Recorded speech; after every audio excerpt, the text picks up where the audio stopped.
Setelah menonton video ini, kalian diharapkan akan bisa menentukan jenis segitiga berdasarkan panjang sisi-sisi yang diketahui, lalu menemukan dan memeriksa bilangan triple Pythagoras.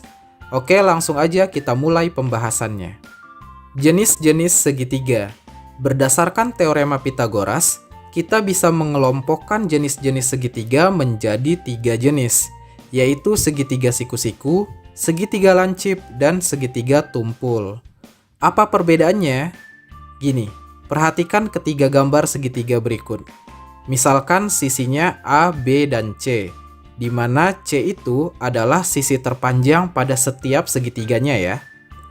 Dilihat dari rumus Pythagoras, kalau C kuadrat nilainya sama dengan A kuadrat ditambah B kuadrat, maka pasti terbentuk segitiga siku-siku.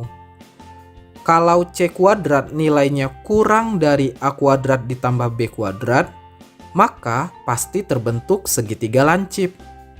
Kalau C kuadrat nilainya lebih dari A kuadrat ditambah B kuadrat, maka pasti terbentuk segitiga tumpul.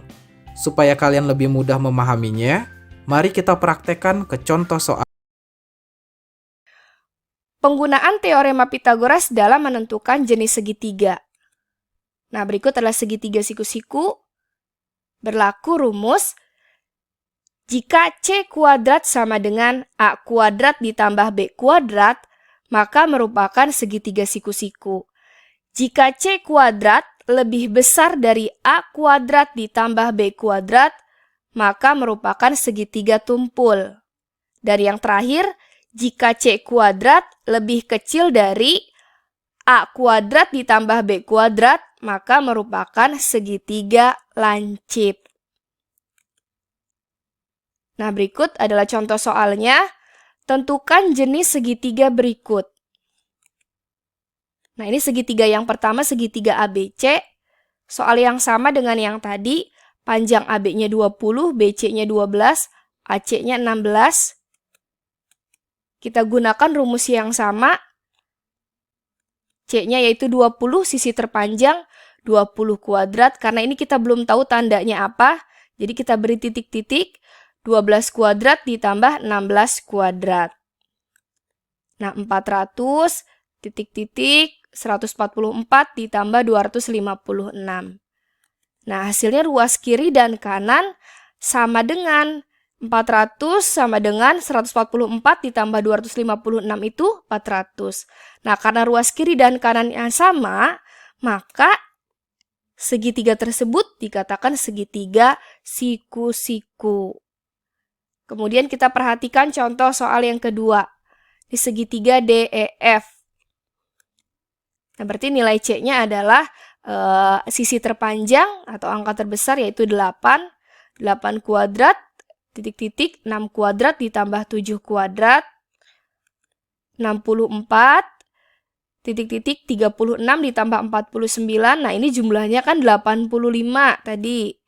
Nah, berarti 64 itu lebih kecil atau lebih besar dari 85? Nah, ternyata 64 itu lebih kecil dari 85.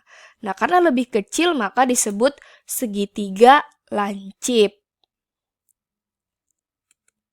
Sekarang kita perhatikan segitiga yang ketiga yaitu segitiga MNO. Nah, berarti sisi terpanjangnya adalah MO yaitu panjangnya 6. C-nya 6 kuadrat. Berarti nilai A dan B-nya adalah 4 dan 2. Nah, 6 kuadrat itu sama dengan 36. 4 kuadrat itu 16 ditambah 2 kuadrat sama dengan 4. Nah, 16 ditambah 4 itu kan 20. Nah, berarti 36 itu lebih besar dari 20. Maka segitiga MNO disebut segitiga tumpul. Nah, sekian untuk materi hari ini. Semoga bermanfaat. Jangan lupa di like, komen, and share ke teman kalian jika berguna. Dan jangan lupa di subscribe. Wassalamualaikum warahmatullahi wabarakatuh. Khas materi triple Pythagoras. Triple Pythagoras adalah kelompok 3 bilangan yang memenuhi kuadrat terbesar sama dengan jumlah kuadrat dua bilangan lainnya. Nah, berikut adalah rumus Pitagoras, yaitu C kuadrat sama dengan A kuadrat ditambah B kuadrat. Perhatikan contoh berikut. Di sini ada segitiga ABC dengan panjang sisi-sisinya 12, 16, dan 20. Nah, kita tulis tiga bilangan tersebut. Nah, seperti ini. Nah, kita akan membuktikan apakah ketiga bilangan ini merupakan triple Pitagoras atau bukan. Nah, kita tentukan dulu nilai C-nya. Nilai C itu adalah sisi terpanjang. Berarti kita ambil angka terbesar sebagai nilai C. Nah, sisanya sebagai nilai A dan B.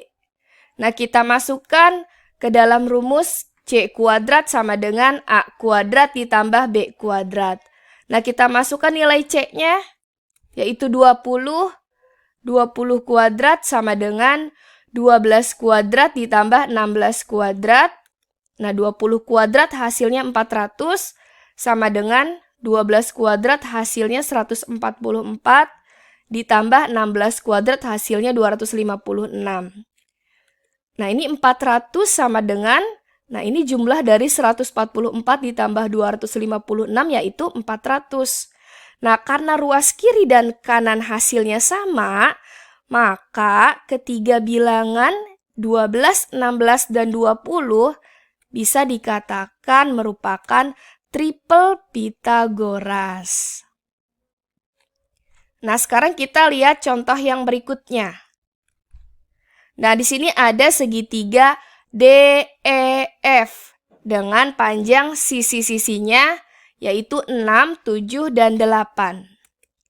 Nah, kita ambil nilai 8 sebagai nilai C karena sisi terpanjang. Nah, C kuadrat sama dengan A kuadrat ditambah B kuadrat.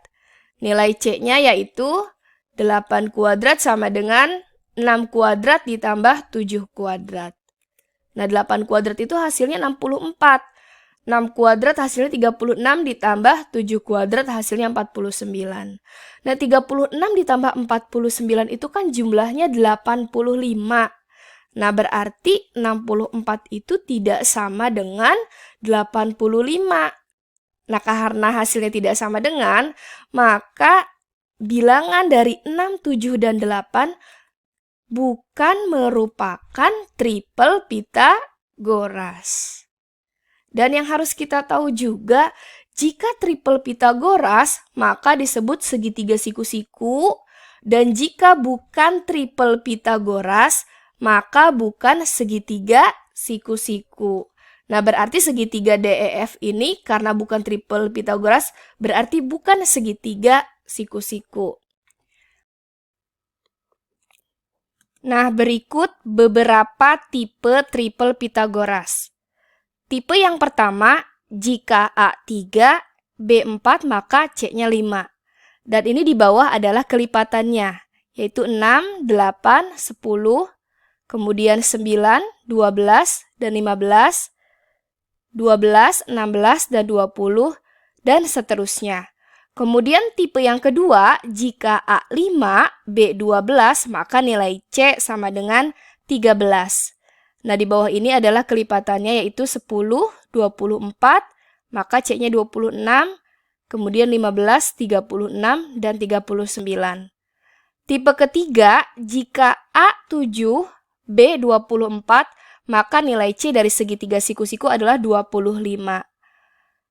Nah, yang terakhir adalah tipe keempat. Jika A8, B15, maka sisi C sama dengan 17. Nah, dan seterusnya berikut kelipatannya.